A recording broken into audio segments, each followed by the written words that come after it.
Welcome to Art School Dissections, a podcast made by artists for artists. We take our pencils and scalpels to dissect art education, the industry, and the minds of local artists to help provide resources and make this whole art thing a little easier. I'm Maddie Gabhart. I'm Peyton Hunt, and we are Art School Dissections.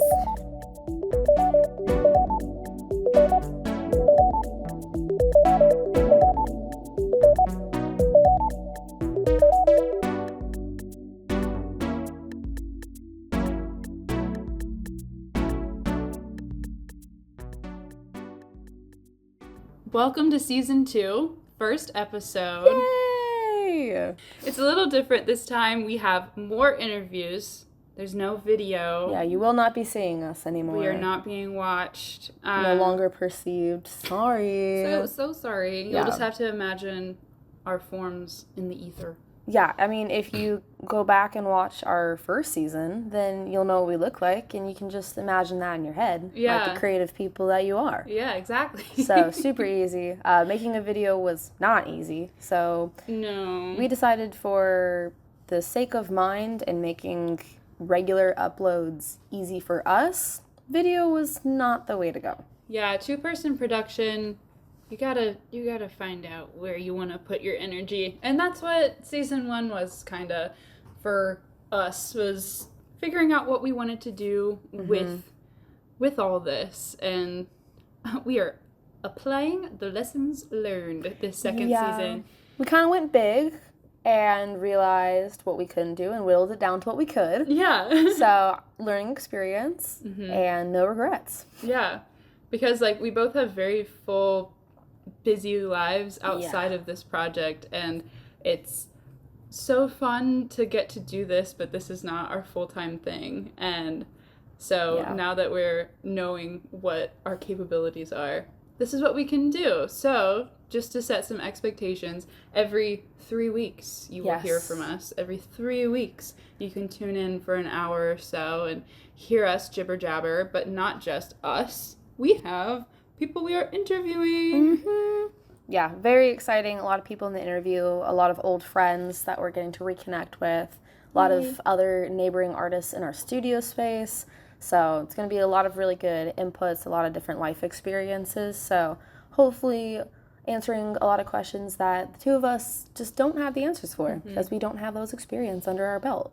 Yeah, so now we can share all those perspectives with you and not just couple of gals just chit-chatting. We can dive into some more points of view and just get a better idea of what the local art community is, what the pulse is, and what people are feeling about art education and the industry. Yeah, all of the above. All of the above. Yeah, and this episode in specific, we are interviewing our friend Jagger Stutzman. Woo. Yes, we met at CCD, had a couple classes together. He's a super awesome guy, and we knew when we were making our list of people to interview that he had to be on there because he makes really cool stuff and he has a really cool process. So that's what you'll get to hear through the rest of this episode, and we're so excited to have him share a bit about himself, and it was just a really good time. It was. Yeah. And it's about to be for you, so without further ado, here's the first episode of season 2. Sounds good. Well, welcome to the studio today. We have another special guest, but before that, I'm Maddie Gabhart. I'm Peyton Hunt. And special guest, over to you. I'm Jagger Stutzman. In the newsroom. Welcome. Excited to be here. Ready to get rolling. We'll start off super simple, and the question that every interview starts with. Tell us a bit about yourself. All right. I am a comic book creator. I live in Sugar Creek, Ohio. I'm absolutely dying to get out of there. But yeah, I make comics. I have one kind of in the works right now. I have a couple side projects. But yeah, I'll say that's about all I would say. Awesome. Let's see. Are you currently working in an art-related field or anything relating to your major? Not in my major. There's some art to it. I work at like a basketball floor company. We paint cool. basketball floors. I've done. So interesting. Yeah, it's like it's kind of sick. Like we've done stuff for like Boston Celtic, Brooklyn Nets, like the bigger dang. teams. It's cool. It's also like manual labor. It's pretty exhausting, and I'm not. Right. The only artistic ability I'm using is if like paint chips on a line, and I gotta touch it up and make it straight. Mm-hmm. But outside of that, it's not really like giving me that artistic feeling. I'm not, you know, That's I'm fair. not using it creatively. Yeah, there's no like creative freedom they give Exactly. you. It's, like, You're following a special. 100%. I'm literally Mhm. painting within the lines. Like, Okay. it's, You have the lines. there's like tape on the ground, and I can't go out of it. Like, Do you get to travel for it, or is it all, like at like during the location? summers, I'll go out to like high schools or colleges that are like local to Ohio or like Cool. at the furthest like Indiana Mhm. or something. But that's exciting. You know, the Mhm. hours are nice, but Mhm. Yeah, but not. but yeah, it's not what I want to do the rest of my life. What would you want to do? If I could just make the whole world pay me to draw the comics that I want to make, that Yeah. would be sick. No, I've always wanted to. I grew up loving superheroes. So like working at a DC or a Marvel would be a dream come true. But I also have like my own stories that I want to tell, and there's a lot of like not necessarily censorship, but it's a small sandbox to play in with like Marvel or DC. You can do whatever you want at like a Image or a Boom or something. Right. So, Yeah. but I just want to be in the comics world. Well, you already professionally. are. Yeah. I feel like you're already. I there. have one wouldn't sell published yourself comic. short. I sold 35 issues, so that's part of it. And I'm working to continue to do that. But I think the end goal is to be like an illustrator on retainer somewhere where they give me a studio and I'm like doing work for this company, which sounds kind of cheap. You know, everyone wants to say they want to be their own self-publishing comic book artist, but I want to do both. I guess I want to do a little bit of both. That'd be pretty nice. Yeah. Yeah. So we're going to touch a little bit on like your time at school. So what made you choose to go to CCAD, if there was any specific? Yeah, very specific actually. My high school art teacher told me to. He graduated from CCAD back when it was only like 2 buildings. Wow. But yeah, he was like, "Hey, I went to this school. I know you're looking at art school. This is a great one." We looked at programs. I was always only gonna really do illustration, which like most schools have. So I saw CCAD definitely had it, and I was like, I don't really need to shop for anything more specific, like game design or something. Right. Yeah. So yeah, so I was pretty gung ho. It was the only school I applied to. I didn't apply to any other colleges, art or My first go around, I didn't go to Columbus the first year, but I only applied to 1 too. That's awesome. Look, lucky us. I know, it worked out. It did. So my parents made me apply to like, I think I applied to 7 schools. Oh my god. And that's smarter. That's good parents. I love you, Mom. We had to visit. So it's like send in my application, and then we made a road trip plan of like, we're going to each of these schools, we're doing a tour. So even if you get in, but you go and you don't like it, because I got like immediately accepted into Montserrat, which is in Massachusetts. Oh wow! But it was like they kind of accepted everybody that applied. So it was like an exceptions meeting or something. They're like, "You guys got in," and we did a tour, and I'm like, "I'm not coming back." I deny. It was like a third the size of CCAD. Wow. Yes. CCAD is already like not the biggest. It's already so tiny. That's crazy. Like super tiny town, maybe 3 buildings. Wow. Yeah. That had to have been sick though, seeing a bunch of different schools. Yeah. It was very nice. Take me to New York. Take me to LA. Take You're me to right. Boston. Let me see all the places. Colorado. There were some bad ones. But yeah. I love hearing people are like, that's the only one I applied to. I did one and done. Yeah. One and done. Makes it easy. Yeah. So what exactly was CCD like for you? It was a mixed bag. I definitely had a lot of fun. There were several times where I thought I was wasting my time, but that was, I think, more on me and my, I don't want to say lack of motivation, but I feel like my gumption could have been higher. Oh yeah. Like I feel like you get to school and I feel like the stress of classes and whatnot, kind of like anytime I wasn't in class, I was like, oh, I kind of need to like debrief. Yep. But if I would have had more I feel like there were a lot of opportunities I didn't necessarily like take hold of. Yeah. But I definitely wouldn't be where I am without school. And I think all the professors that have helped me definitely helped me in big ways, or other professors that probably didn't do enough work. But I mean, that's all schools. Yeah. But yeah, I enjoyed CCAD. I met a lot of like lifelong friends there. I enjoyed it for the most part. That's good. Yeah. Yeah, I feel like it's always a hindsight thing. Like when you graduate, you're Yeah. like, I should have done that. 1000%. I would have used the facilities so much more. Oh yeah, I don't think I even used the illustration lab till my junior year. Really? Like I was like never in there otherwise. Yeah. Mm-hmm.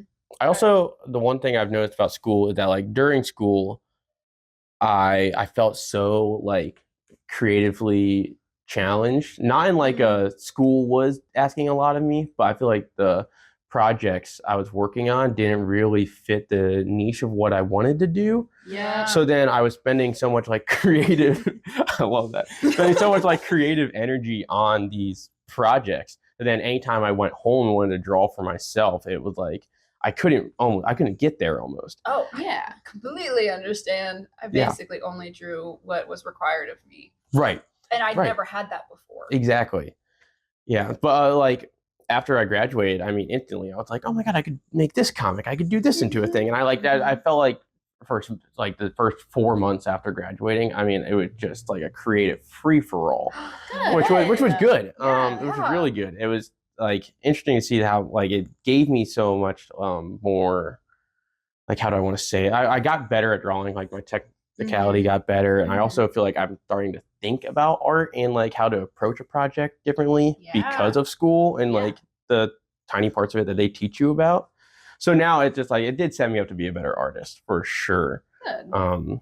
I just haven't done anything super actionable with that since graduating, which is scary. It's hard though. Like the industry right now, it's hard to like cutthroat. Yeah, like breaking into it, and then like when you're working a full-time job, it's like setting aside that time to work on something creative when you're tired, especially because you do manual labor. So it's like I'm assuming you're just some days you're like, I can't. Oh, there's some days where I'm spent, especially during like the summers. I mean, there are days that I'm working 16-hour days. Oh my God. I get home at like 8 o'clock at night. I think the last thing I want to do is pick up a pencil. Just pick up anything. Yeah, but I during our slow seasons, I've worked it out with the scheduler. I get Tuesdays off, so that's my art day. Like I wake up and I'm like, I'm writing today or I'm drawing today. I'm like focusing time on these projects, or if I want to get a haircut or do groceries or something. But the free time is needed.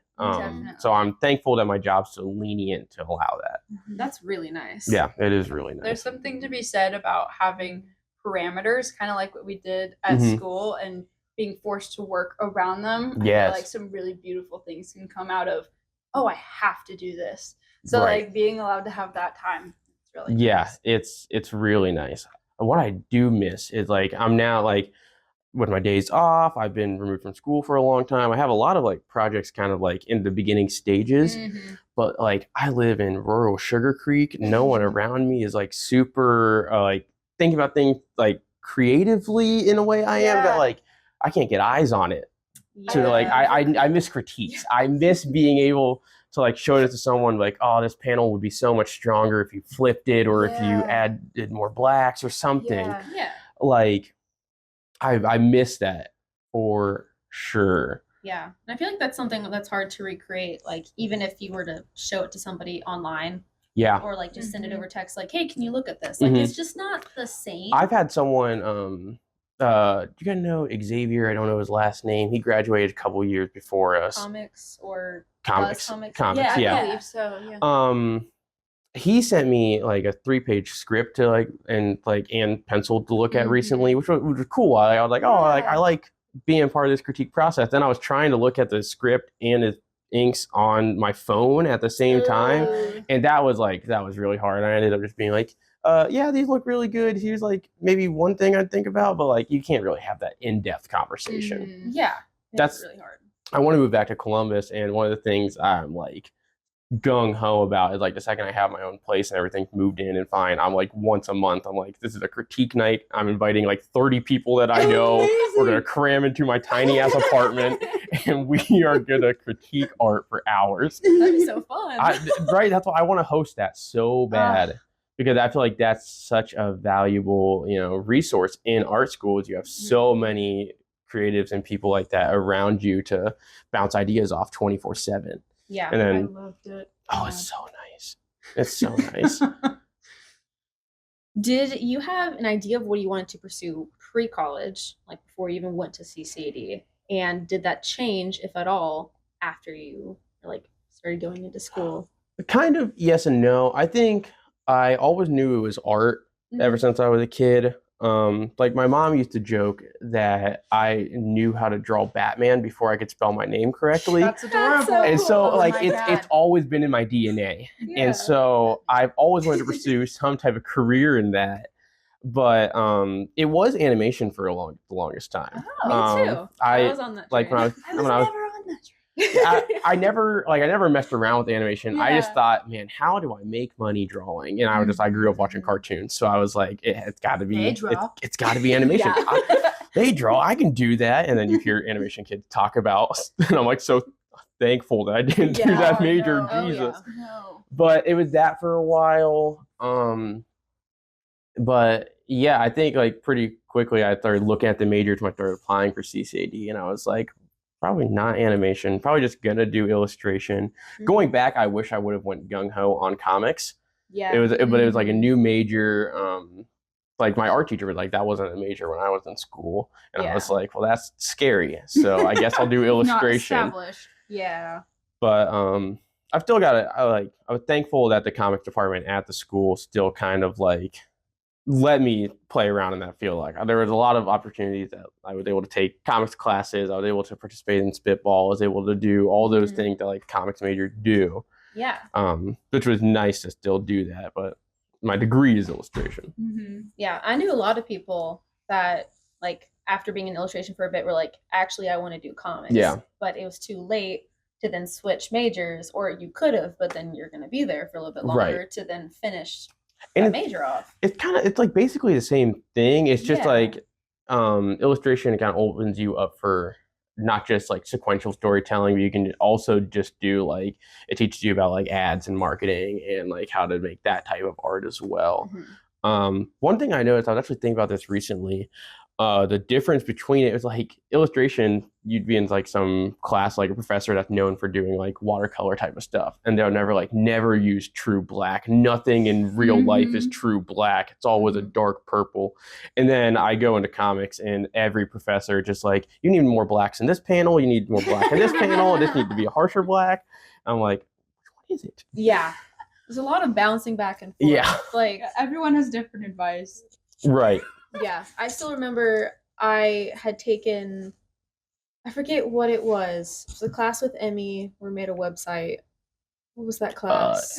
It was like No. It was Self-promotion. Self-promotion. Self-promotion. Yes. Yeah. Took that class and it was so spread out, but when you're learning about like your resumes and your CV and stuff like that. And then I took the business class, and that professor said to do the exact opposite. Like, I'm not even Really? kidding, like black and white. That's crazy. Who was your professor for that? Don't even remember. It was online. Oh. So never met him in person. Was it starting an art and design business? Was that the name of the? I took Yes, that it class. was. Did you take it with Jason? Jay Rawls? Yeah. That guy is a homie. One of my favorite professors Cool. I've ever had. He's so cool. I took it my first semester and I wish I had taken it my last. Yeah. Yes. Yeah. I took it and I was like, this is all really interesting stuff for someone who doesn't want to start a business. So I'm like this is all cool. I'm happy to be here. I don't know how much of this I'm using. Yeah. There were a lot of classes like that where I thought I was taking a class that I just absolutely shouldn't be. Mm-hmm. And for the class that I wanted to take either didn't fit my schedule or I just couldn't take them yet. Yeah, or the random required classes where you're like, Yeah. I'm never going to use this again. Right. So, don't know why I'm here, Yeah. but like you with 3D animation. Oh my god, don't even talk about her. That 3D animation, I took 3D sculpting and I was like, that was almost too much for me. Loved I 3D wish. sculpting. It was a lot of fun. I never expected to get good at it. So Mhm. I just had fun the whole time. Yeah. But animation, where you kind of like, not that you have to like get good at it, but there's just another level of like, not only does your 3D stuff have to look legible, it's got to move. That shouldn't have been one No, class. it can't. No, It should have been like a two-parter. Yes. No, they tried to teach me 4 different programs in 9 weeks. Like, including Maya and Unreal. Like, are you for serious? Yeah, I'm like My clenching brain and is cringing. not- That sounds awful. I was so angry. I was gonna say another word. I was so angry. Every time I stepped foot in that building. The amount of times I passed her in like the stairwell when I was going downstairs for something and she was going to that class, and I'm like, "Where are you headed?" And she's like, "I'm going to 3D animation," and I could see just the fire in her eyes. Hey, Maddie, how's it going? Do not talk to me. Yeah, exactly. Like normally I'm pretty smiley, happy-go-lucky, but good God. Yeah. It's just I absolutely get that. There's so many of those classes where it's like, this should not be one class. Right. This should be like after a prerequisite or something. Like, why are you throwing us into this? I think there were a lot of classes that, I think for the art school, you assume that a lot of your students are like are artistic and know what they're doing. But a lot of classes like really assumed that. Yes. And then they didn't teach you fully how to do things. Like when I took 2D animation, I was so lost. I had never seen an animating software before. And then my professor, he like, bless his heart, he wasn't awful. But I definitely didn't get enough like, I don't want to say like one-on-one time, enough to like really like this is how you do this thing. Yeah. That might be how I require like teaching, I guess. I might just be more of like a one-on-one, hands-on type of person versus like watching it happen. Yeah. But yeah, it wasn't bad. It's good. But I'm so happy I didn't do it. Oh, I'm so happy I didn't major in animation. Oh. No, I took layoffs every 5 minutes.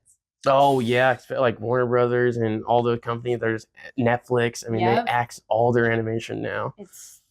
I took an animation class with like a guy that worked on Sony, and like he worked on like Tarzan and a couple other movies I don't remember, but he was like with Disney and a couple other big studios. And I took it through high school. Oh, and he was amazing. And I was like, yeah, I'm decent at this. I hate it. I can't do it. Yeah. Like I realized taking that class, I'm like, oh, I don't want to be in animation. I want to do the drawing parts that when the animators make move, and I don't have to do any of that. Yes. A concept art or like storyboarding gig would be sweet. Oh my God. That's so difficult. It is. I know somebody, my partner's one of his friends is like, he's a professor that teaches like 3D concept art, and he's a concept artist. Yeah. Took him years to get into it. He's like, if this is what you want to do, build that portfolio. Do not expect it for years. Yeah. And I'm like, that sucks. But where do I start? Like, but what job do I get to get to that job? And it's a whole bunch of like, it's almost like you have to go home and write a bunch of prompts and then do the storyboarding and concept art for your own prompts, and then just like build up a whole list of just like, I guess what would you call it? Like freelance work? Not even freelance. Yeah, if you're not doing like contract jobs. Yeah. Cold email people. Yeah. That's all I got. Yeah. It's insane. Like how I don't know how people do it. Yeah, my like professional art career is like I've had a decent amount of commissions, but like I was doing rap album covers for like SoundCloud artists. Nice. So they would want like a cartoon of themselves sitting on a pile of money or something. And I was like, okay, yeah, I'll do it. You're paying me $300. But like how do I put this on a resume? I've tried. I like name the artist and like no one's ever heard of the artist name. I gotta go to Spotify and actually check it out. I don't know. But that's kind of like where my commission history starts and ends, is like album covers. And so it's not in any specific field that I kind of want to work in. I don't mind working with music. But and I think that's actually really cool, but it's not comics. It doesn't like if I put it on a portfolio, how is that going to actually grab the eye of someone? Which is why I'm trying to work on comics right now. I'm trying to build up a portfolio to eventually take to like a big DC or Marvel, but I am very content, self-publishing for the time being. Because I've heard never put something you don't want to do again in a portfolio, because inevitably people are going to ask you for the thing you don't like in your portfolio. Like I used to post on TikTok a lot. I was like riding a trend where there were a couple artists that were like drawing like celebrities and famous people in like different art styles. So I did something like that. I had like I don't know, maybe like 15 or 16 post series where I drew like like the baby if he was in The Simpsons or like something like that. And a lot of those posts kind of went crazy. Like I had a couple that saw like a couple 100,000 views, which is nice. But then people were like, "Hey, can you draw me if I was in Family Guy or something like that?" Yeah, like I'll do it if you pay me, but do I want to? God no. Oh man. So we're gonna wrap up the school part. Do you have any advice for people considering art school? Ooh, okay. I would say definitely pursue it. If you're on the fence about it because you don't know if you're gonna get like if a job's gonna come out of it, or if you're scared about pursuing something so niche, I would say like go for it, but you have to really go for it. You can't half-ass art school because it's very competitive. I mean, everybody in your class is working for essentially the same job with how small the industry is. Yeah. So you gotta really go for it. You gotta like believe in yourself. Essentially, you have to be confident in your own ability, and like you gotta almost walk into school like I'm the one that deserves this job, and then you just have to apply yourself. But it's also that sounds kind of scary. It sounds kind of like cutthroat. And it's like you have to be on your game 24/7. That's not always how it has to be, but it is kind of it's a good mindset to have. Yeah. I wish I looked at it like that. Right. It's hard not to compare. I went through 4 years not looking at it like that, and I'm where I'm at now. Well, there's a lot of like in my senior year, I met a lot of freshmen that I'm like, you're so good. Right? Why are you here? I'm not even at that point, and I've done 4 years of this. But like as soon as you start like digging that hole, it's so hard to get out of it. It's like they're going for a different job than I am, or they have a different style. Right? Why am I comparing to their style when I have my own? Yeah. Like there's no reason. Yeah. That's apples and oranges. Yeah. Exactly. Our school is. Yeah, I think like the art as a career path is very malleable. You can almost attack it any way you want. I mean, if you start drawing at like 8 and you're doing like amazing stuff and you've been drawing for like several years and you have this niche style, it would take like one person to see it. Or your mom showed it to one person. You don't even have to go to art school because she knows some famous agent rep, and you just fast track it right into the industry. Yeah. And I know several people that. In the comic space here in Columbus. Shout out Ethan Best, I think is his last name, but he dropped out recently, and he's like focusing on his own like creator-owned comics, and he still shows up to every comic reading I've been to. I see him at all the tabling events. Like he is just gung-ho on a specific niche, and he's realized he doesn't need 2 more years of school to pursue it. And that's really powerful as well. So I mean, if you're going to go to art school, definitely understand it's a competitive industry, but you can also go about it in a lot of different ways. Yeah. I have a crazy story to kind of follow that. So I met someone my freshman year in our visual literacy class, the very first one. Yeah. And he was talking in class. This guy already had a job with Minecraft, doing like software design and like stuff for them. I don't know his name, but I know who you're talking about. I know who you're talking about. I don't know his name, but I know who you're talking about. And my professor was like, leave this school. Drop out. He's like, he's like, how much money are you making? And I didn't get to hear it, but I know he told him because the reaction was crazy. He's like, why are you here? He's like, you're not going to make that money doing anything that you're going to leave this school with. He's like, you're already like 3 job lines ahead of everybody else. And he's like, what are you trying to do here? He's like, I don't know, like I just want to like make some stuff and like figure things out. He's like, you have. You already did that. Which is like, it's one He's there for the community. Yeah. It's like I understand if you're going and you're like, that's not what I want to do.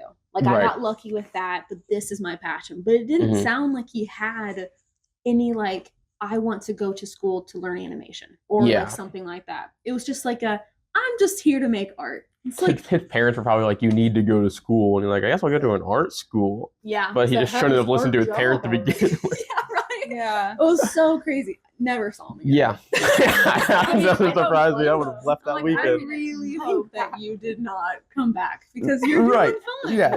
You made it. Yeah. It was so crazy.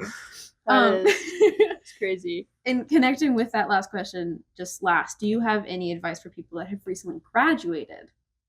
Oh man, apply. any job that is like somewhat in your field, any stepping stone that you can find, grab hold of it and try for it. I mean, it's once you graduate, unless you found a job prior to graduating, yeah, I don't want to necessarily say you're on your own because there are a lot of professors that will help you out, but it does get real quick. And you do like there's a lot of like hard work that needs done. And so I would say just jump at it as soon as you can. I did like a small summer internship after I graduated. It was like a business internship that they wanted to always have like one artistic kid on. So I was like in that, but it was mainly like business related. It was still a cool internship, a cool opportunity. But after that, I moved back home. I was like, I need to save up some money, so I'm gonna go back to this flooring company that I work at, and I've been there since. And I've been working on stuff, trying to get projects out, but like my current like job isn't. I'm not getting paid for doing my art yet, and so I would say just be weary of that. And don't let yourself kind of get too comfortable doing something and lose it. That's my fear, is I'm gonna get too comfortable making the money I'm making and be like, oh, I don't have to work on my comics because this would give me healthcare. Like, I understand that.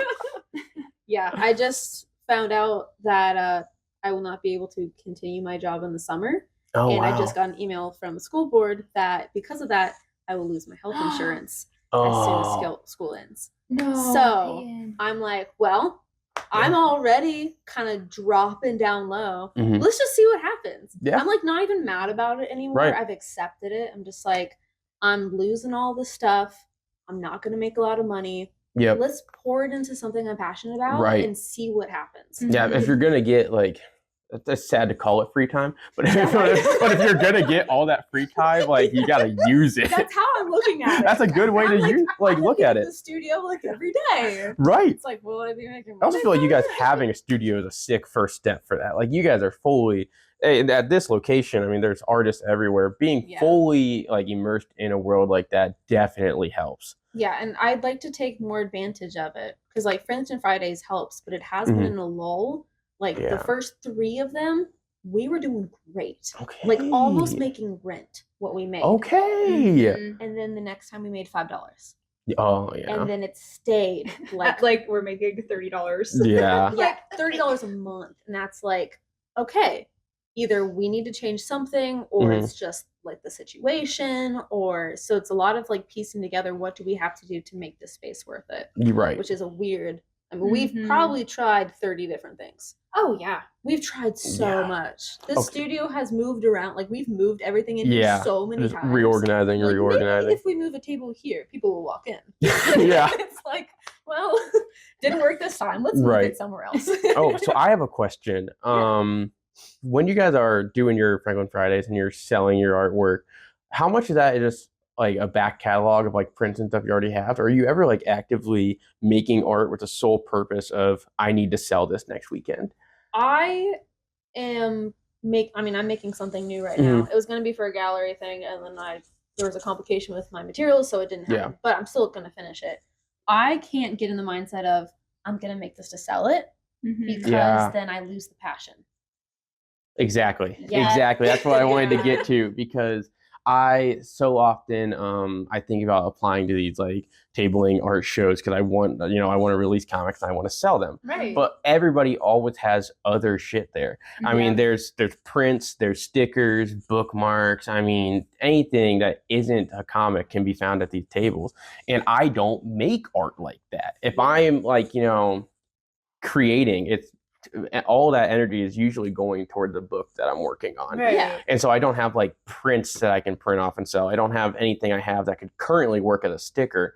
So all that stuff going into like a tabling season, I would have to make with that specific purpose in mind. Yeah. Which is like good. I mean, I know stickers sell like crazy because they're the easiest thing to buy.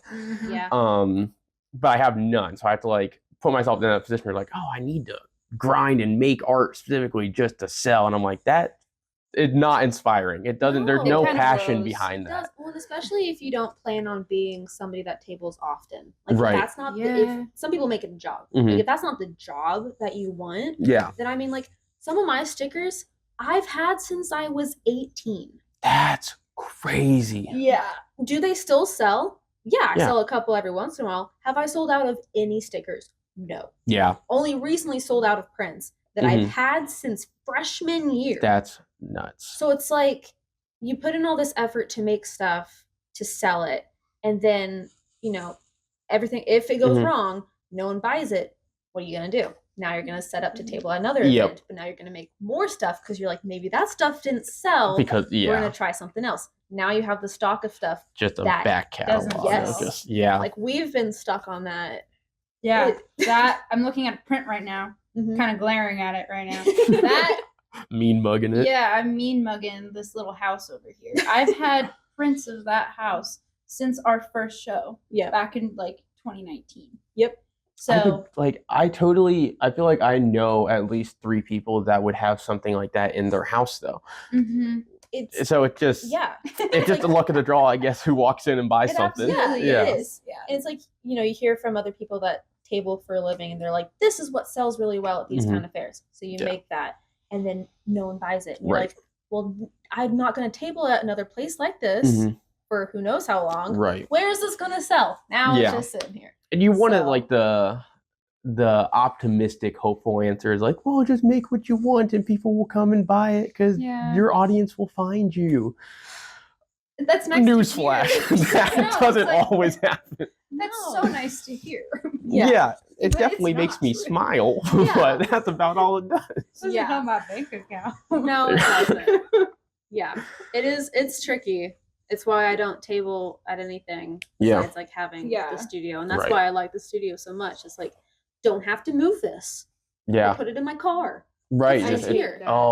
Set up. Things up. I've only ever tabled with Spitball. So I mean, there was like a crew of like 10 of us. We were all in charge of setting up something. We'd get that bitch set up in 2-3 minutes. That's I'm lowballing it. It probably took closer to like 30. But yeah, you had a lot of people to help you. I wasn't trying to fit it in the trunk of my Mazda. Like So, but I've never had to table outside of that, which is something I want to do with CXC. Again, I mean, this is probably going to come out before CXC 2025. I'm not saying I'm getting accepted or anything, but I'm applying. And if I get accepted, I want to, you know, go all in. Like right now, my table would just be a stack of a book that I haven't finished yet. So you can splay it out. Yeah, exactly. Like a money spread. Yeah, you can do a money spread. I'll just stand there holding all my comics like a money spread. And like, I feel like I've seen some tables like that where it is just the one thing and they do fine. Right. It's like a hard, I feel like there is no true formula to it. That's true. You kind of just got to do it. And if it works, it works. If it doesn't, you try to figure it out. Yeah, because your buyers are always different. People are in different moods. Yeah, everybody's different. The weather impacts it too. Exactly. The moon. The face of the moon. Yes. God, is Mercury rising or is it in retrograde? Is it a blood moon? That means people are gonna throw down money. I'm gonna make a print of like illustration of every star constellation for every astrological sign, and I'm gonna make $1 million. I mean, honestly, yeah. Sometimes you gotta sell out and just make those stuff. People will buy. I'm gonna look up like what movies do I think are gonna be biggest this year, and you're just gonna see so many stickers of cartoons of like Nosferatu or something. But it sells. It does sell. Some of it anyway. True. Depends on the day. Are we calling it the break room? Or what? I like the break room. You like the break room? Okay. Sorry for the deliberation there, folks. We're figuring things out. We are, as always. This segment is very lovingly called the break room because y'all need a break. So do I. So this break segment, we're gonna talk about what's going on in Peyton and I's lives. We're talking about what's going on at the studio, what's happening in Columbus, and then just whatever updates we have as far as the podcast goes. I think I already said that, but y'all get it. Yeah. It's just like our little update section. Give you a little break from the full podcast, a little what's going on, and then we'll go back to the podcast. Yeah. So So hey fill guys. up your water bottles. in the break room. I don't know. Go get some Cheez-Its. Grab a donut. Ooh, that sounds awful, actually. What? I don't know. Sugar is having a weird relationship, guys, with all the sugar. That's not a legitimate life update. I've been eating very well, and you can tell. So, just throwing that out there. God. Forget that I'm being recorded sometimes. Do you want to start with your updates since I just babbled? Sure.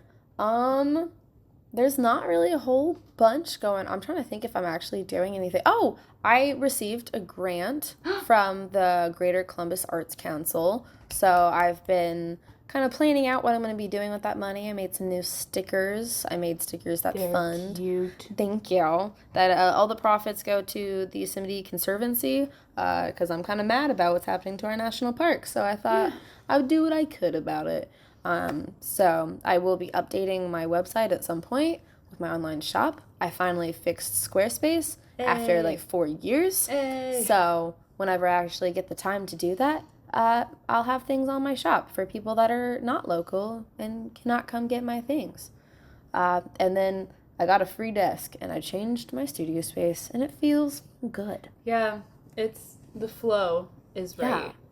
The flow is very, very good. Yes. I was going to make like a frat boy hair joke and it kind of flopped.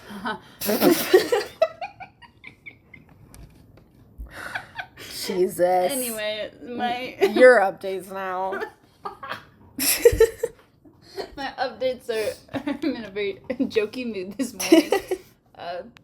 But my life updates, I've been working on a series that I'm going to be posting called Mad Hours, where I do one little drawing for an hour.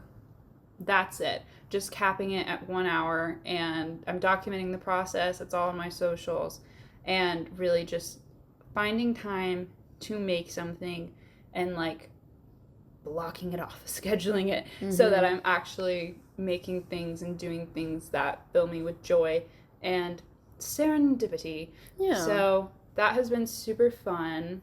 I also started writing again. Thank God. It's been on the back burner for a long time. But I am writing a book. And now that I've said that out loud, You have to do it. I have to hold myself to that. There's millions of people listening right now. You know, have to do it. They're on the edge of their seat. Yeah. They like need to They're read biting what their I fingernails have to off. say. Yeah, they're so excited. Like they have to know what Maddie's fantastical adventure is. Yeah. It's fantastic. I would have never guessed. I know. It's bizarre. But yeah, life updates. Those are my art Yay. updates. We're still doing stuff. Still doing stuff and still doing stuff. Yeah. Along with everything life throws at you. Mm-hmm. And we're hard. Yeah. And when this episode comes out, it'll actually be the day after, but we have been prepping and planning for a launch party at our studio. Mm-hmm. So if you were in attendance, hey, thanks for showing up. Hi again. It was so fun. Yeah.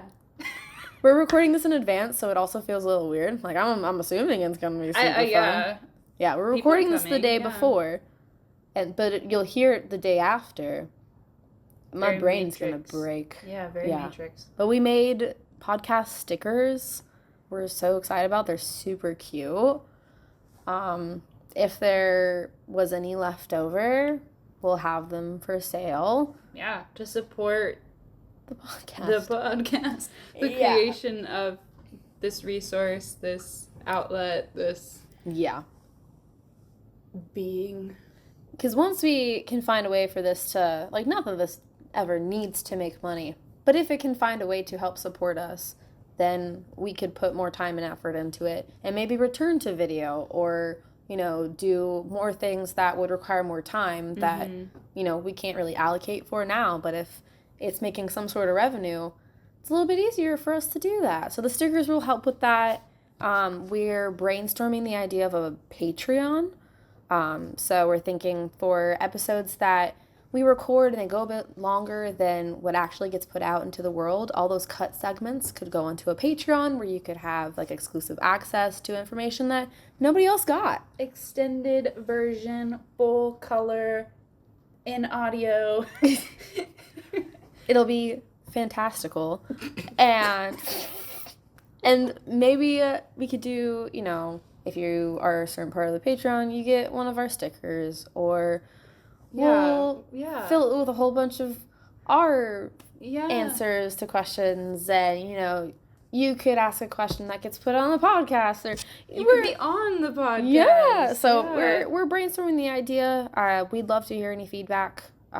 If this is something that people would be interested in seeing come out of this, because we're not sure what the reception would be for it. And as somebody who has tried to do a Patreon and very quickly fell off with it, Patrons are a lot of work. They're a lot of work, and I would love to do it, but I just simply, A, don't know if I have the time as of right now, and B, if no one's gonna look at it, just tell us so that we don't do it. Yeah, so this could be something that's cooking in the future. We're just getting the ballpark, getting the feel out there. Yeah. But we're excited for what's to come, and what is next to come is episode 2. Bum, bum, bum. So, you know, listen to all this, obviously. Yeah. The next guest is super awesome. No spoilers. No spoilers. You got 3 weeks to wait to be so excited for him. Oh, there's your you slipped. Easter egg. May 31st. It's May a him. 31st. It's a him. This is a gender reveal. It's a boy. Everything's blue. Yeah. So make sure you finish this episode and you just keep listening to it on repeat until May 31st, and you'll be all prepared. Yeah, you'll have all of the information you need. Yeah, you'll be miles ahead of everybody else. Yeah. Like, you should totally do it. Totally. You gotta be better than everyone else. Obviously. Just kidding. You're perfect. I'm sorry. Yeah, this came out a little aggressive. Yeah. I haven't had my coffee yet. Good morning. Good morning. Well, yeah. Our next section for this episode, we're talking about Jagger's process and how he creates. Yeah, so here we go.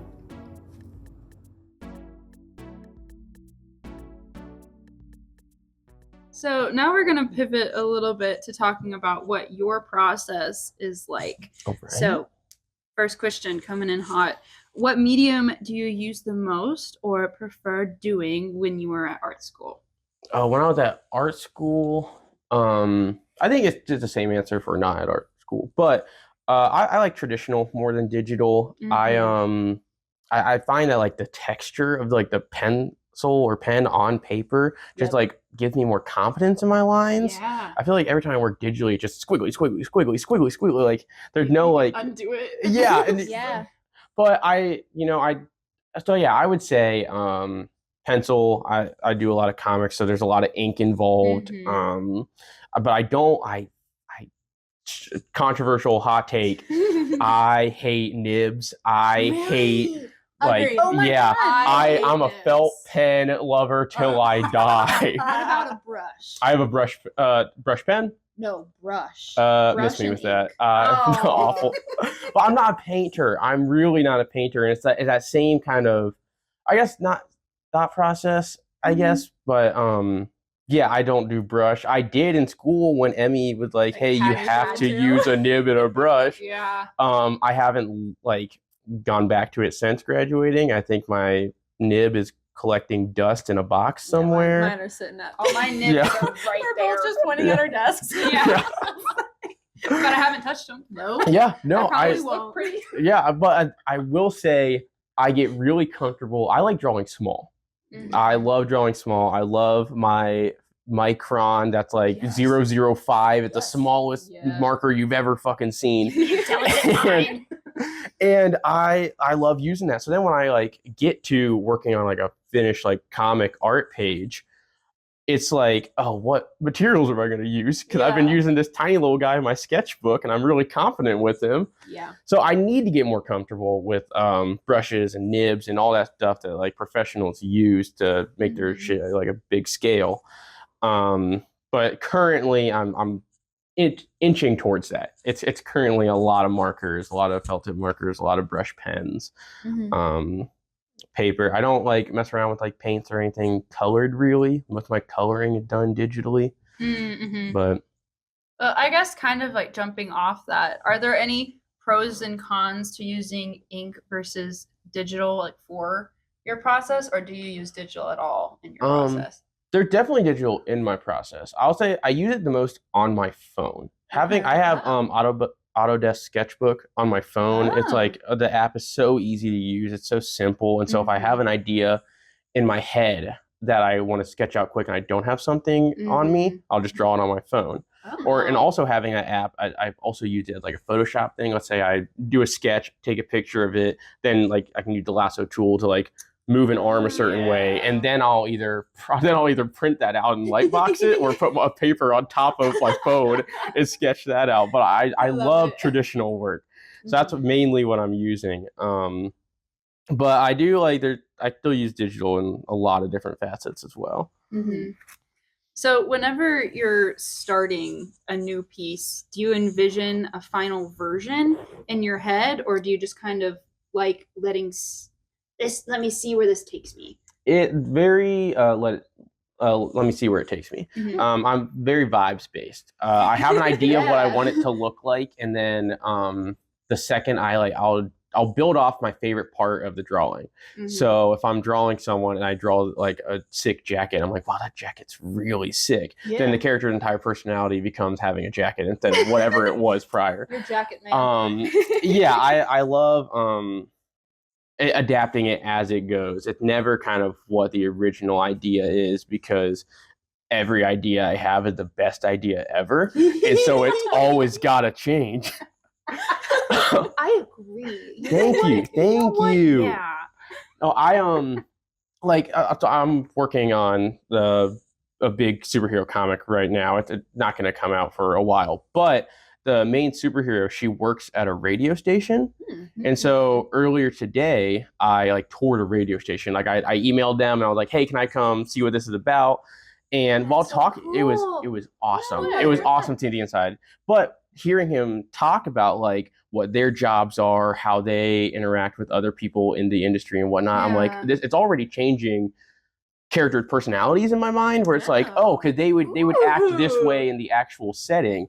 So it's just a roundabout way of saying I keep it malleable, because research can always bear new fruit. Absolutely. But so smart.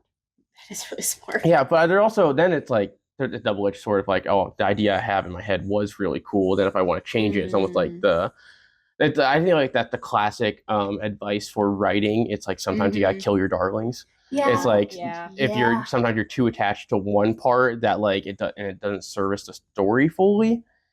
So yeah, I don't try to marry myself to a final idea. I have general kind of vibes, general stuff that I want to get across, and then I just, however I can get that across the cleanest is what I decide on. That's awesome. That's really cool. That's very smart to kind of put yourself in the environment that you're creating. It was so cool. I want to hear more about it was shout out WDNP in Dover, Ohio. They let me tour their station and studios earlier today. Steve Schumacher, Jim Kelly, they're getting all the shout outs right now.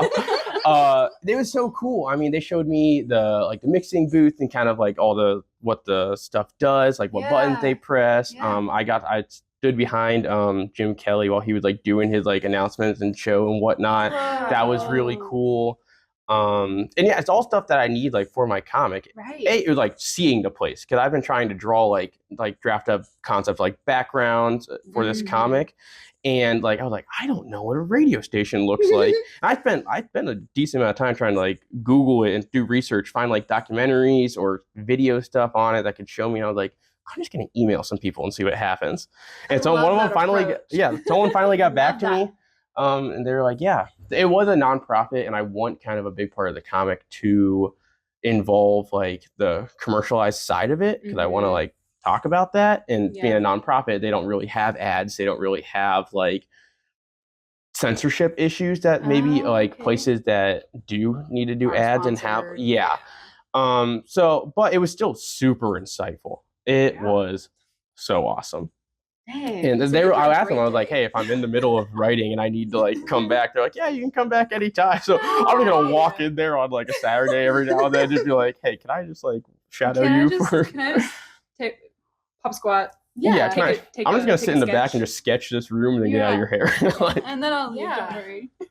That's so smart. No, it was super sick. I was telling my family about it, and my sister, she was like, I mean, that's shit that like authors do. You're doing research, and I was like, I know.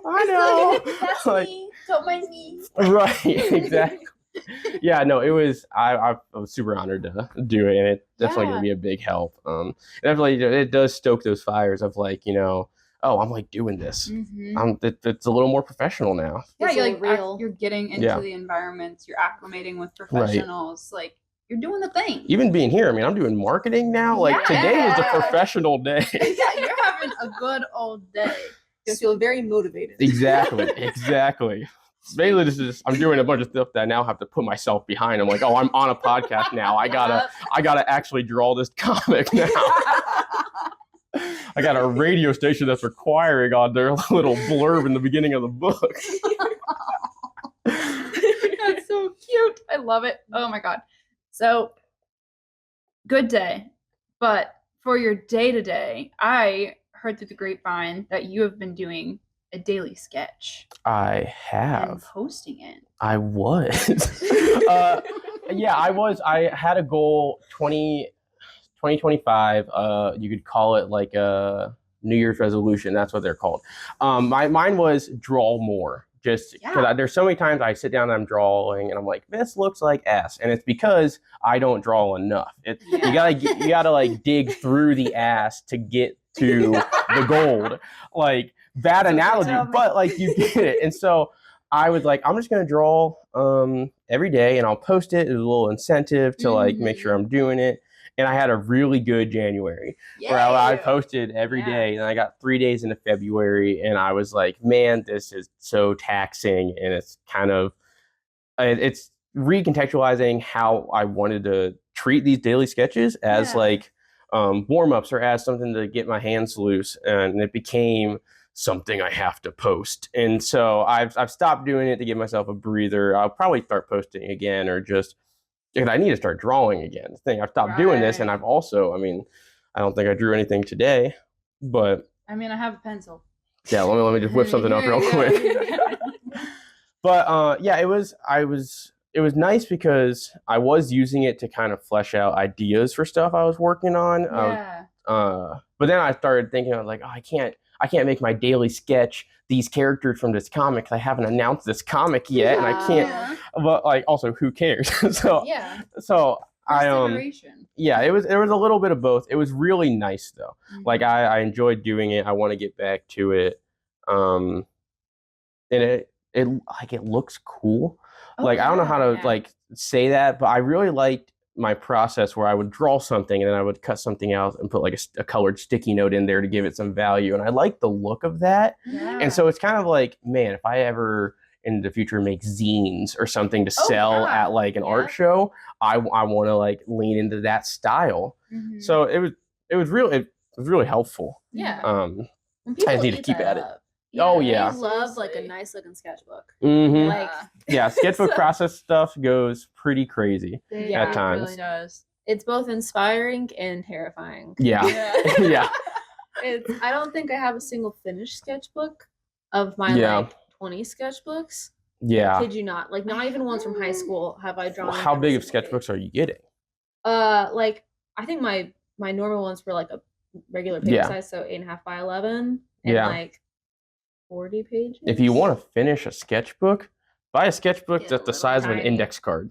That's I have 2 of those. I still haven't finished them. Because you keep buying sketchbooks. Stop. They're so pretty. Calling her out right now. So pretty.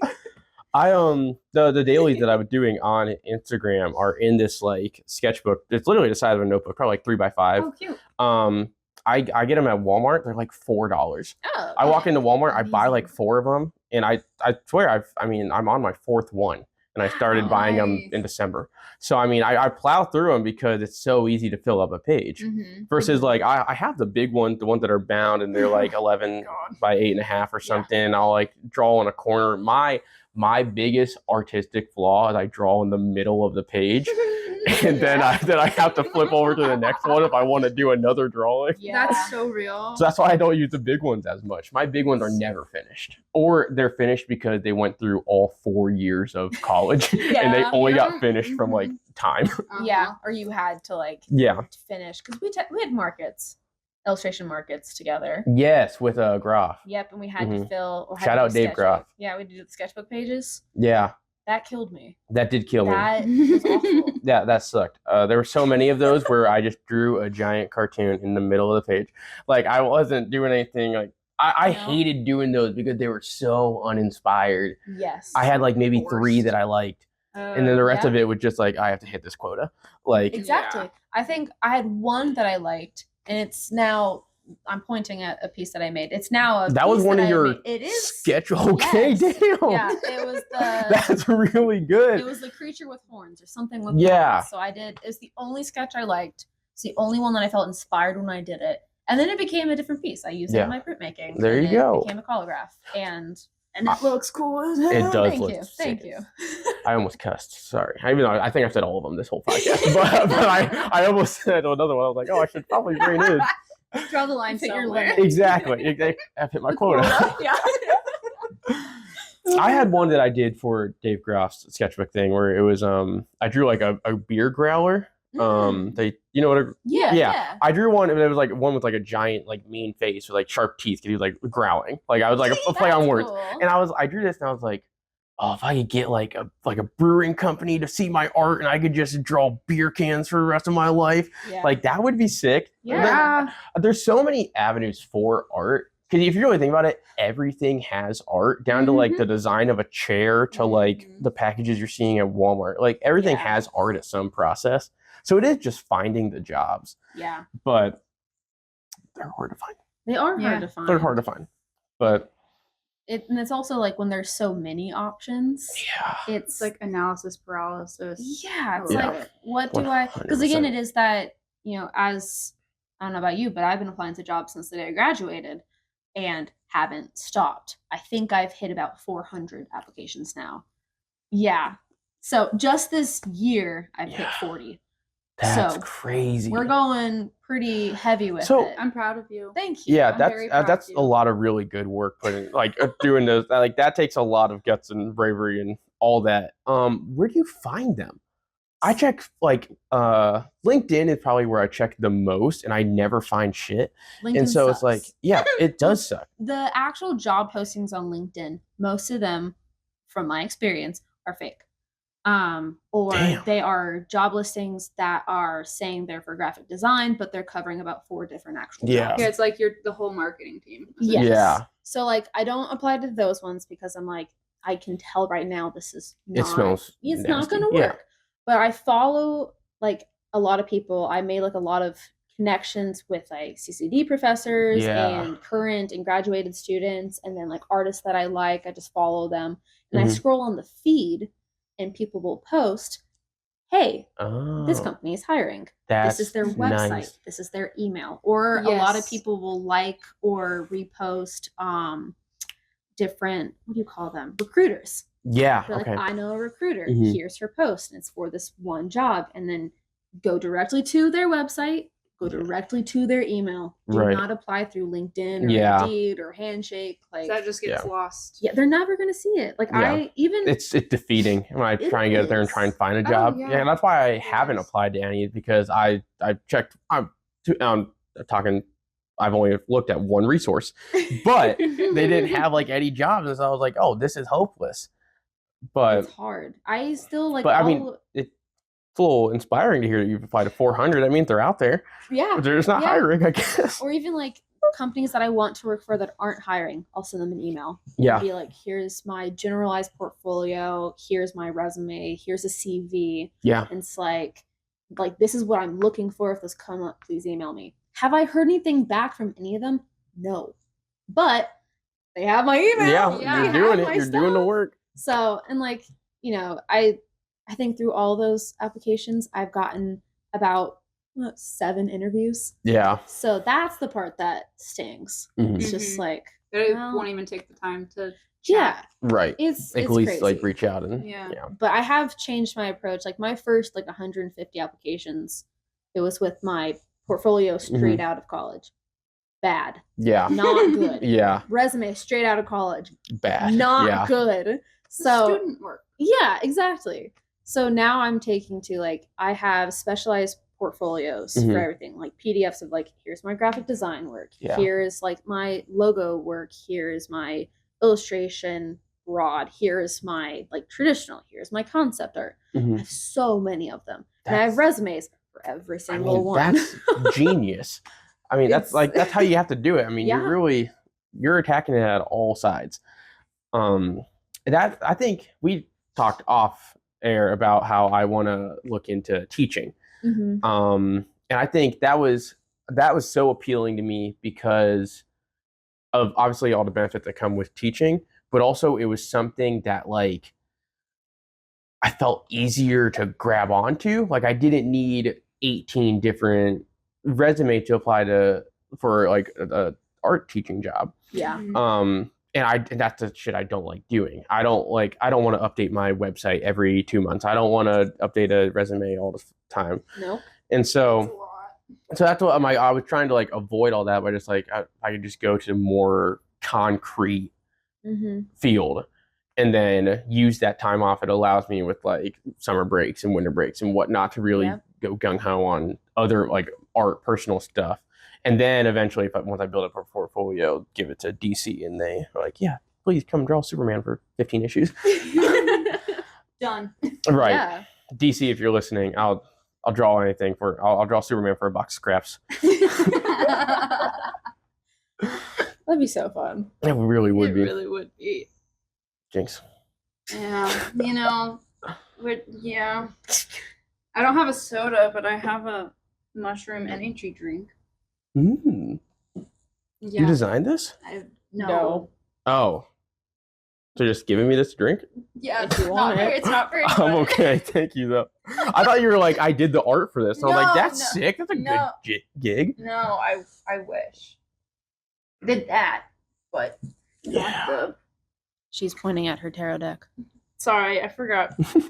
Not on camera. Yeah. It's hard to adjust, I guess. But A tarot deck's cool though. thank you. I want to do an old maid memory game. I think that'd be so fun.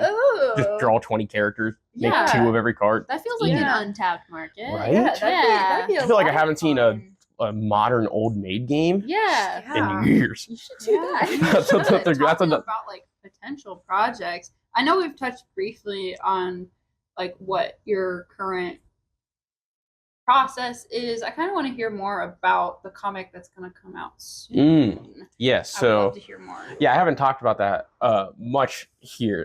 That the superhero one's way far in advance. I'm not even going to drop the name of the character because I want to get everybody hyped up. But I'm releasing. Would you call it a self anthology, or it's a collection of a bunch of short comics that I'm writing, a bunch of mini comics. Yeah. Where it'll be, thinking in the back of my head, I think it's 6 comics. It's going to be called Buzzcut Comics, Buzzcut #1. Yeah. Do you have a #1? No, Shave? but 1 is the issue. I want to do Oh. multiple of Shave them. the one into your head. I should. Maybe I'll do that when I'm tabling. Is that Yes. the I was- top of my head will just be the 1 logo? Yeah. I was thinking a 1 size on the clipper. Yeah. Oh. I was thinking very I bet somewhere for the listeners that can't see this, I have a buzz cut. That's my haircut. I'm sure somewhere on the fade there's a 1 There's a in 1 there. somewhere. Sorry, complete detail.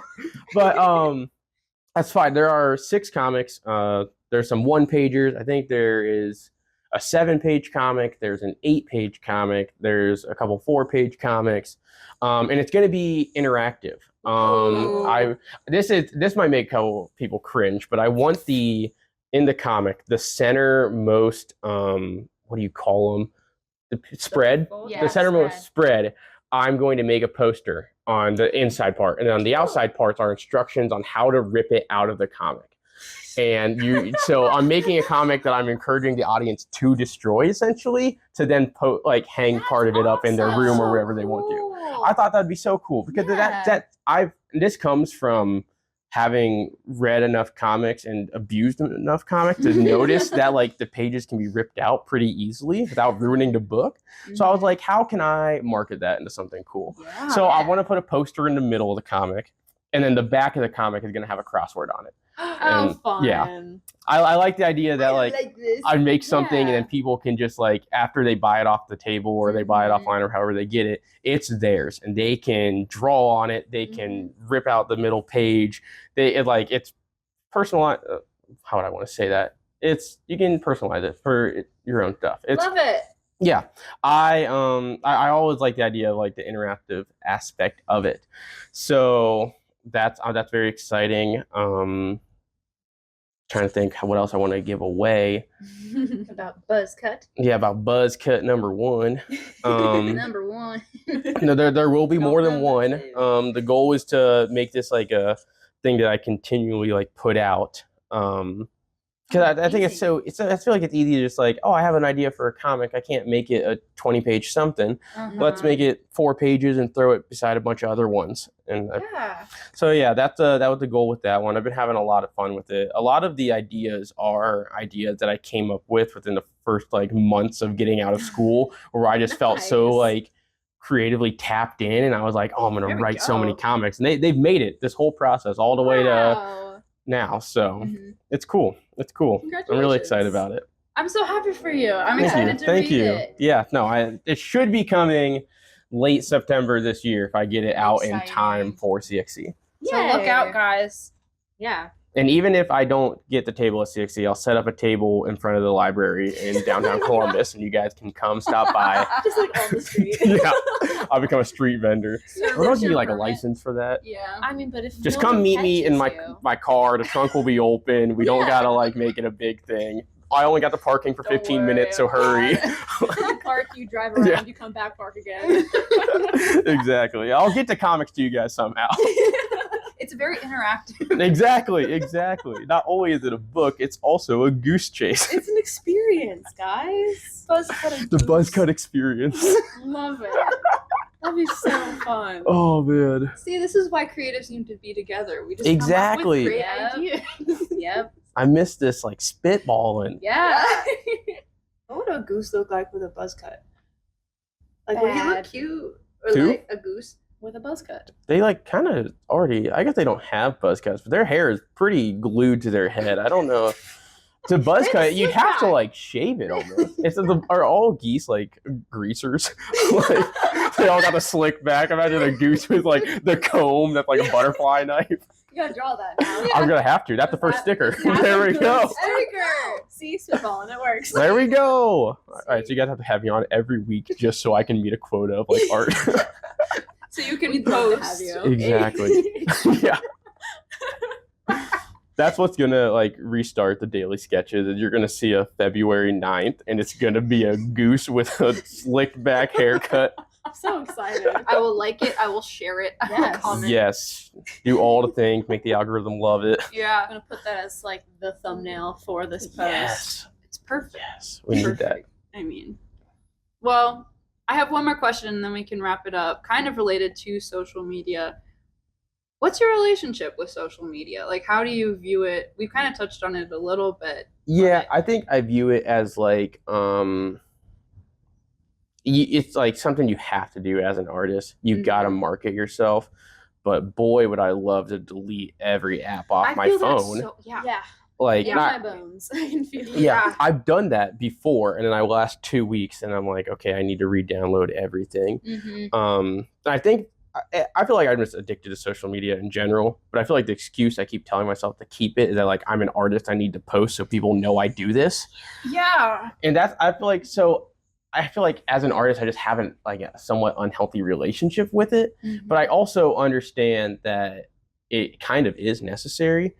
Like if I were to create a Kickstarter to market any of the comics that I'm working on, someone's got to find a way to that Kickstarter. I can't post like papers around the city, Yeah. like poll tabs, come get my Kickstarter. Or like you got to find it on like an Instagram or Twitter or something.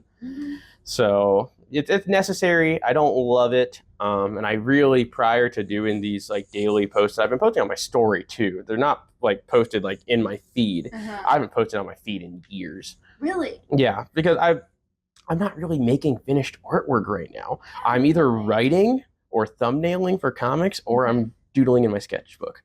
So Honestly, and like those daily sketches would people- make a really nice feed. Yeah, they pretty would clean they feed. give my feed like a really consistent like vibe, So I guess. maybe Aesthetic. Yeah. So Maybe I maybe will schedule post all those out, and then you Mm. don't have to do anything for like a month and a half. That's what I do with Inktober. Yeah. I'll draw like 10 Inktovers in a sitting, dude. Yep. Yep. I'd love to do Inktober again. But I honestly, I don't know if I ever will. I had two. I've tried it 4 times. I've made it all the way twice, and I've liked every one that I've drawn once. Wow. So Fair. I've Yeah. tried it several times, never no. completed it. The furthest I made it was when I was like 16, yeah, when I had the time to Right. just sit and draw every day. Because you were Yeah. 16. Yeah, 16 and homeschooled. Why didn't Yeah, I'm trying to think why I didn't try it like the COVID year. Like why did I not Honestly, do Inktober during? Well, I guess COVID Depressed. started Yeah. more toward like the spring, which makes sense. Yeah. But the one Inktober that I did it was themed. I did Charactober is what I called it, and they were all characters. And that was where I got the idea. I was like, I should do an Old Maid game. I was just gonna make the Old Maid game just all my Inktovers, and then just I was like, oh, now it's Old Maid. But I kind of want to do new characters for it because Yeah. there's like a naming convention. You got to have Right. like a something than a first name. Yeah. Mhm. So But I love a reduce, reuse, recycle Yeah. art. right, I feel like that's Inktober's best quality. Yeah. yes, Is like, unless you're treating it all as they're already finished pieces, yeah, but if you're Mhm. treating it more as like an exercise or Mhm. like a sketch, because I stopped using ink for Inktovers. I'm like, that's my downfall. oh yeah. Like I should not be limited to a medium Mhm. because then what if today I don't Are you want not to? a big ink girly? No, I love ink. But it was But- just with There are some days Yeah. I'm too particular with it, Mm. so it must be sketched first and then inked. oh I yeah, was really confident with inks when we were doing the comics classes, and I was using Mhm. it like every day. yeah, And I was doing lettering, so I was Mhm. using inks every day. Yeah. Now I don't. Now I carve. It's very oh you're doing different. okay, Yeah, yeah. I'm a linoleum carver now. That's so sick it's though. like, That's yeah. a really cool medium. Yeah, but it's very different. Like Oh, I'm yeah. confident with those, but now when I go into ink, I'm not as confident. Well, can you not call it ink when you're rolling the? Would you Well, call I it have to ink? do 31 of those. Yeah, I mean, yeah, that would be. That would take a year. gosh. Oh my, I your know hand would people- fall off. And I could do small ones and make Yeah. it manageable, but it's also the like working a job, and Yeah. I only carve at the studio. Mhm. I only print at the studio. Yeah. So it's that, I don't know. But if you treat Inktober as an exercise, kind of like when we did our markets exercise, Mhm. I feel like My those markets exercise was my Inktober. I asked my professor if I could do that because I was already 10 days in. She was like, "Yeah." And I was like, "Let's go." easy peasy. Yeah, I feel Reduce, like reuse, it- recycle. Yeah, I feel like when Yeah. you're made to do that stuff, it kind of lends to maybe a future project, Mhm. which is Mhm. nice. Maybe it's only one of them, but, But hey, it led It to starts something. somewhere. Exactly. Yeah, or at least you picked up a pencil or a pen Right. sometime that month. Mhm. And Yep. that's Keep you an drawing. achievement. Mm-hmm. That's Yeah. something. Consistency helps. Yeah, trying to be consistent is a good step. Yeah. Mhm. I feel like Yeah. that's kind of like the motto of this whole episode. Yes. Just Yeah. keep at it. Yeah, as long as Yeah. you're trying, you're doing something, and you should be Right. proud of yourself. Like Mhm. you're making the moves for it. Mhm. You shouldn't get down on yourself because you don't see the steps that are happening. And I Right. think we You're all already need a doing it. little more hope these Yeah. days. Yup. And Oh so, yeah. so I think being kind to yourself, I've said it's almost every episode, but like being kind to yourself and hopeful for your creative Yeah. future and endeavors, that's like my way of rebelling. Yes. So Right. that's Yes. how I look at it. I think this is the like this week of February, I haven't really drawn much. I was kind of in that creative lull from doing these dailies, but I'm not beating myself up in my head every second of the day for not drawing. There we I'm like go. accepting that I need space from drawing sometimes. So baby Yes. steps. Yeah. We're in the right direction. I like that. That's really good. There we Yeah. go. Yeah. It helps that like I was like, oh, I'm not gonna draw this week, but I'm gonna be on a podcast and I'm touring a radio station. So like I'm doing cool shit. I don't need to draw. Being productive. Like, exactly. It's like we're being a professional. You're so- saving your energy for that. Exactly. Yeah. Exactly. You can't be mad at yourself. Yeah. Prioritizing where you put your energy for your endeavors. Exactly. Yeah. Reduce, reuse, recycle. That's all my questions. No. For process. No? Oh, for process. For process. Oh, For but process. Yeah, but there's one more. All right. If Lay you it on can, me. if you can. Okay. So, would you go back to art school if you had a chance to do it all over again? Are we talking like I'm 18 again and I have Mhm. like 4 more years? It's not like doing with another the 4 knowledge years of what you have now. Would you when you're 1000%. 18? Okay. because I would probably like join a club instantly just to get myself doing something. I would be a comics major. Mhm.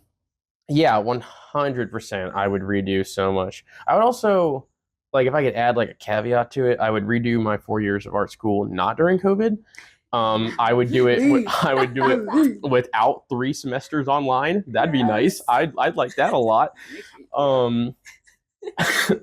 But yeah, I would do it again. I think I could definitely do it better. But also hindsight's 2020. I'm happy with the experience I did have. Mhm.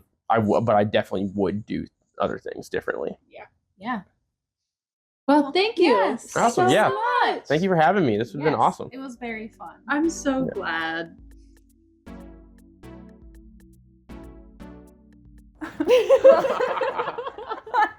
Well, thanks for operating with us. This was Art School Dissections. My name is Peyton Hunt. And I'm Maddie Gabhart. And I'm Jagger Stutzman. Take care, be guts. Make something cool. Or bad. Bye.